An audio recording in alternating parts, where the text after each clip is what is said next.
ఇక పోలవరం ప్రాజెక్ట్ ఏపీకి జీవనాడి అని సీఎం చంద్రబాబు అన్నారు. పోలవరం అమరావతి రెండు కళ్ళు అని చెప్పారు.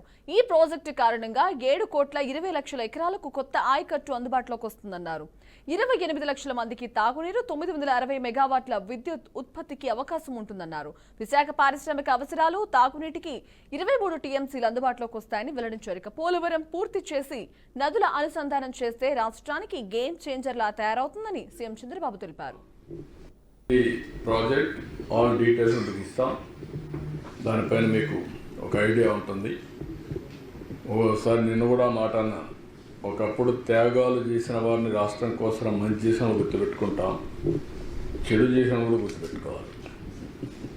అప్పుడే మంచి కొనసాగే పరిస్థితి వస్తుంది. చెడుని మర్చిపోతే ఇంకా మంచికి విలువే కాదు. 2021కి ప్రాజెక్ట్ పూర్తి అయిపోయాయి. 2021కి అయిపోయింది.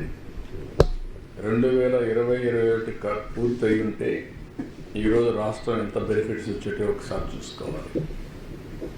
పట్టిసీమ ప్రాజెక్టు తీసుకపోతే దాన్ని ఎగతాళి చేశారు. ఎందుకు కట్టారన్నారు, ఎక్కడ స్టోరేజ్ ఉందన్నారు. ఆ పట్టిసీమ లేకపోతే కృష్ణా డెల్టా ఎడారి అయిపోయేది. అలాంటివన్నీ విన్యాసాలు చేశారు. ఇప్పుడు 10 ఏళ్లుగా పట్టిసీమి శ్రీరామ రష్ అయిపోయింది. ఆ ప్రాజెక్ట్ లేకపోతే ఎంత ఇబ్బంది పడేవాడో అన్ని ఇబ్బందులు పడేవాడు. అంటే ఒక వ్యక్తి యొక్క అజ్ఞానానికి, మూర్ఖత్వానికి, లేకుంటే రాక్షసత్వం